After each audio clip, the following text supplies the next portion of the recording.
जय सिया राम, हरिओम।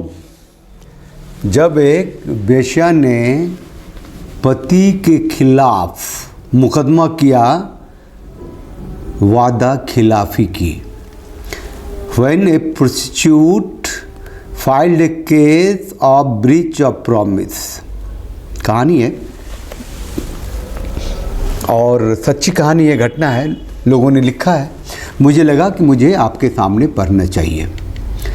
ये जो कहते हैं कि जो विवाह में जो है कि देयर मस्ट बी एलिमनी, जो भी सुंदर सुंदर दुल्हन, my wedding day and this that, pre wedding post wedding सबकी जो बातें होती रहती हैं, तो उसमें लोग कमेंट मारते हैं, सेटायर है ना, कि एलिमनी मैटर्स। लेकिन प्रोस्टिट्यूट है ना, ओपन है, लेकिन प्रोस्टिट्यूट्स वेश्याएं do have the husbands, many husbands. आप चैनल को लाइक कीजिएगा, शेयर कीजिएगा, सब्सक्राइब कीजिएगा, बेल आइकन को प्रेस कर दीजिएगा और अगर ज्वाइन बटन क्लिक करके चैनल की सदस्यता ले सकें तो आप सामाजिक परिवार को बड़ा कीजिएगा। बहुत थोड़े से लोग जुड़े हुए हैं, लेकिन जो यहाँ से सच्ची बात, अच्छी बात, तार्किक बात निकल के आ जाती है और आपकी प्रतिक्रिया आता है, वो ज़रूरी होता है, ठीक है। और आपके मोटिवेशन और आपके कंट्रीब्यूशन से ही ये चैनल चलता है, राइट। जब एक वेश्या ने वादा खिलाफी का मुकदमा किया पति के खिलाफ, when A prostitute filed A case of breach of promise, लिखता है, वो जो लिखा हुआ है कि मुझे पता नहीं चला, उसने मुझे बताया कि वह एक वैध वेश्यालय में वेश्या बनना चाहती है। एक पति लिख रहा है कि जब उसने मुझे बताया कि वो एक लीगल प्रोस्टिट्यूशन ऑर्गेनाइजेशन है, एक संस्था है, मैं वहाँ प्रोस्टिट्यूट बनना चाहती हूँ, तो एज ए हस्बैंड मुझे बहुत दुख हुआ, लेकिन मैं उससे बहुत ज़्यादा प्यार भी करता हूँ, इसीलिए मैंने उससे कहा कि मैं तुम्हें कैसे कह दूँ, मतलब तुम वहाँ जाओ और वेश्यावृत्ति करो, बस वो वैलिड हो। लेकिन चलो मैं इस दर्द को झेलूँगा, मैं कोशिश करूँगा, अगर तुम्हारी मर्जी है तो तुम जाओ। पति ने इजाज़त दे दी और वो 2 सप्ताह के लिए उसकी पत्नी चली गई और उसने उस वेश्यालय में, आप जानते हैं कि बहुत ही टॉप जो वेश्यालय हैं वहाँ भारत के, चाहे दिल्ली में जीबी रोड कहते हैं, कलकत्ता को सोनागाछी कहते हैं, बिहार के मुजफ्फरपुर में चतुर्भुज स्थान कहते हैं, ऐसे कई हैं, है ना। तो एक वहाँ था, एक उसका रिकॉग्निशन था, वहाँ जाकर के काम करने लग गई और वहाँ काम करने से पहले उसने मतलब जो एक सिस्टम होता है कि कोई पुलिस ना आए, कोई तंत्र ना आए, कोई लाइसेंस फैसन जैसी जो चीज़ें होती हैं, कोई केस ना हो जाए, मुकदमा ना हो जाए, कि वो अपनी मर्जी से गई है, ये चीज़ उसने अपना लाइसेंस समझो प्राप्त किया लोगों से। उसके पास कागजात थे कि मैं शादीशुदा हूँ, मेरा पति है और मैं ये वेश्यालय में काम करने आई हूँ और ये मैं अपनी मर्जी से करने आई हूँ, मुझे काम अच्छा लगता है। अब है कि 12 दिनों तक लगातार जो पति था अपने कमरे में था और इसके लिए बहुत मुश्किल काम था। वो लिखता है कि मैं आपको बता नहीं सकता कि जब तक वो वहाँ थी वो क्या करती है, कैसे करती है, ये सब सोच के मुझे बहुत दर्द हुआ। उसे जुड़े रहने के लिए मैं मैसेज करता था, फिर एक दिन अचानक से उसने मैसेज करना बंद कर दिया, बातचीत करना बंद कर दिया। मुझे लगभग कुछ घंटे तक लगातार संपर्क नहीं किया, ये जानते हुए कि मैं उसके लिए कितना दर्द महसूस करता हूँ या कितना उसे प्यार करता हूँ।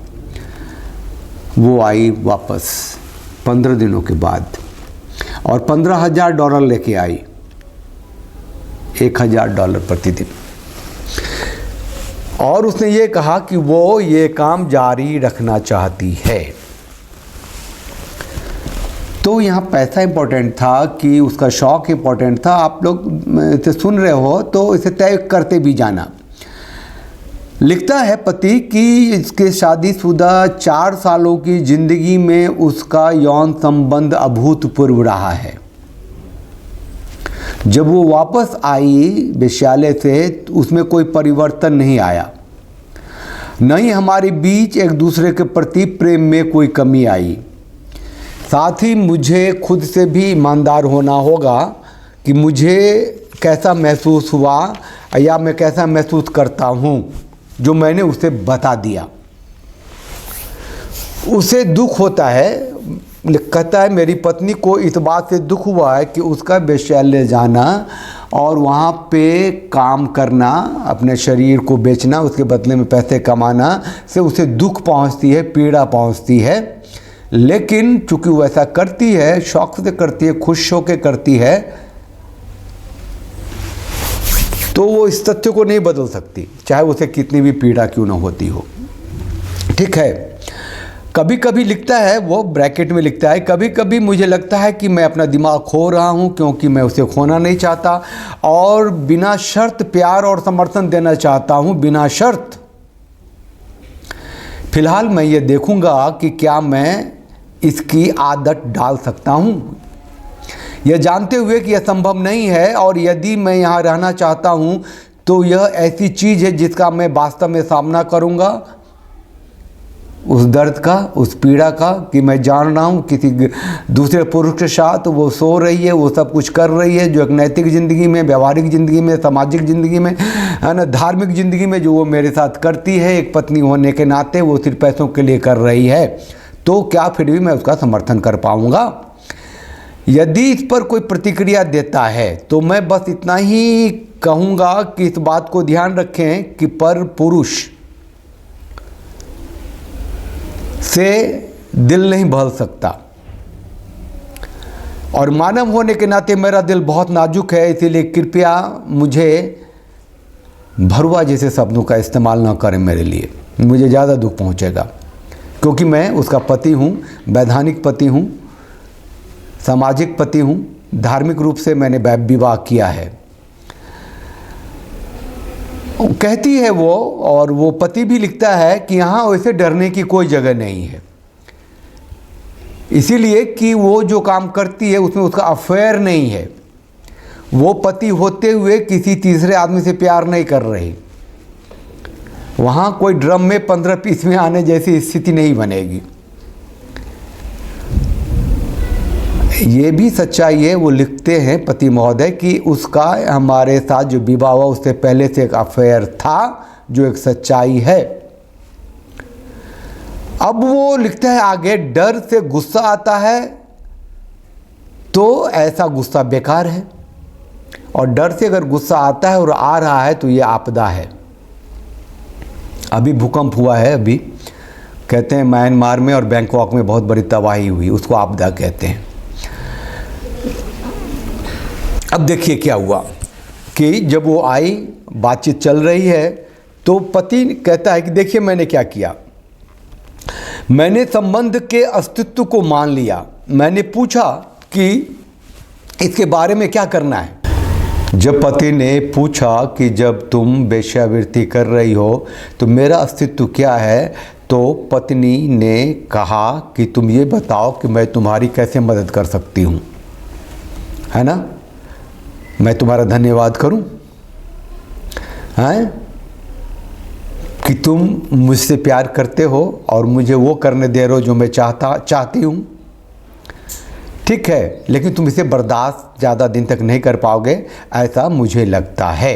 वो पत्नी ने कोर्ट में मुकदमा डाला कि ये पति उसके साथ अत्याचार करता है, दुराचार करता है, जबकि वो पूरी तरीके से इसके साथ समर्पित है, वो किसी और से प्रेम नहीं करती है, वो उसके लिए पैसे कमा के लाती है, चाहे जिस तरीके से भी वो सुखी रहना चाहती है, उसे इसके साथ अब नहीं रहना है, और बदले में उसे पूरी सुरक्षा चाहिए, ज़िंदगी की सारी सहूलियतें चाहिए जो उसके साथ रह रहा है।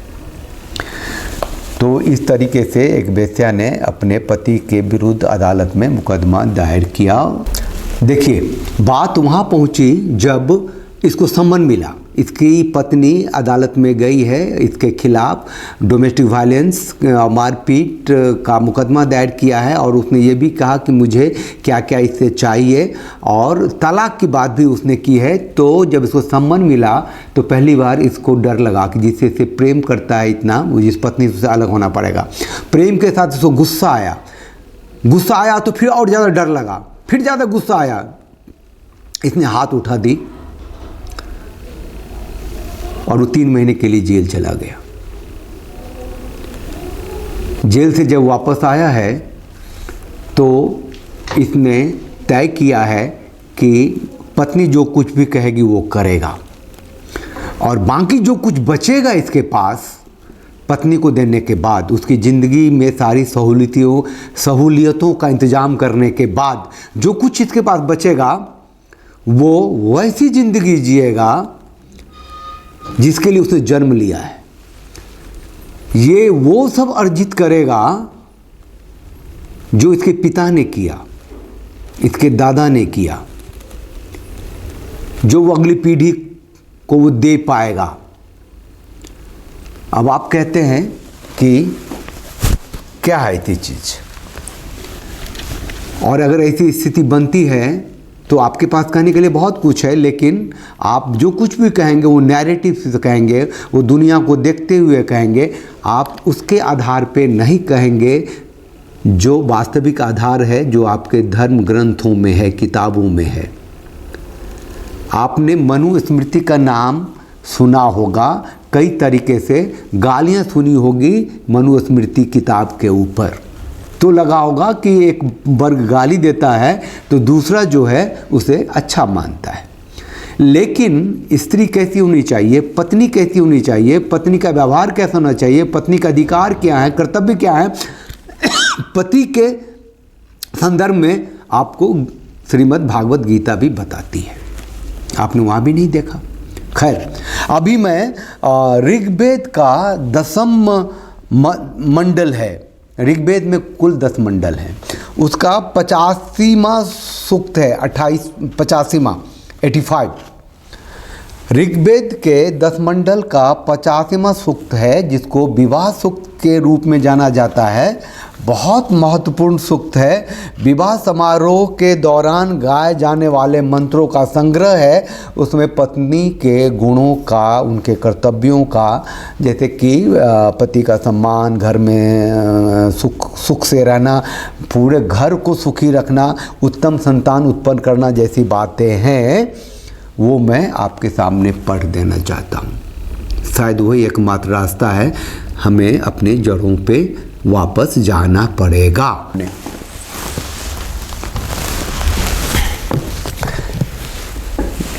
ये ऋग्वेद है, ठीक है।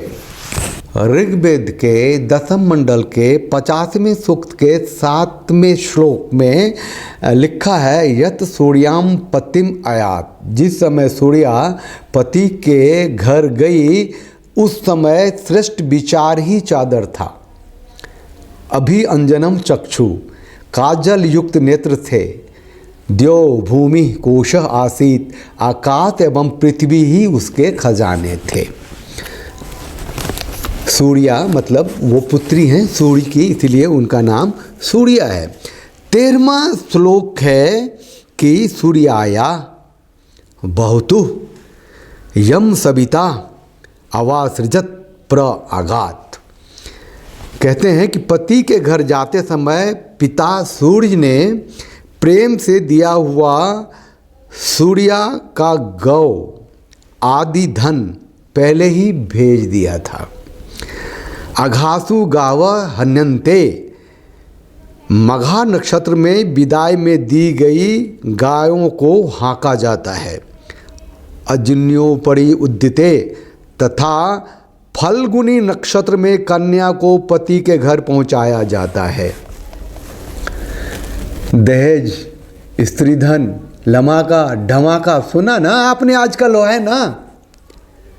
सूर्या की जब पिता सूर्य ने विवाह किया तो गायों को और बाकी चीज़ों को पहले ही उनके घर भेज दिया था।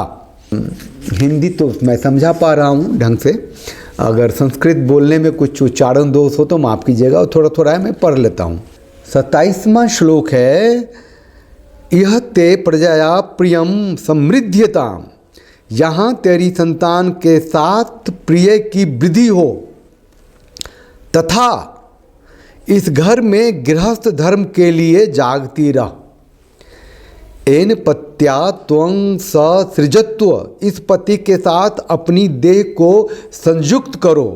अधः जिव्री, और बूढ़े होने पर तुम दोनों विदथम आवदाथ, उत्तम उपदेश करो। इस धर्मपत्नी की संतान उत्तम सुख में रहे। यह धर्मपत्नी अपनी गृहस्थाश्रम श्रेष्ठ रीति से चलाए। यह धर्मपत्नी अपने पति के साथ सुख से रहे।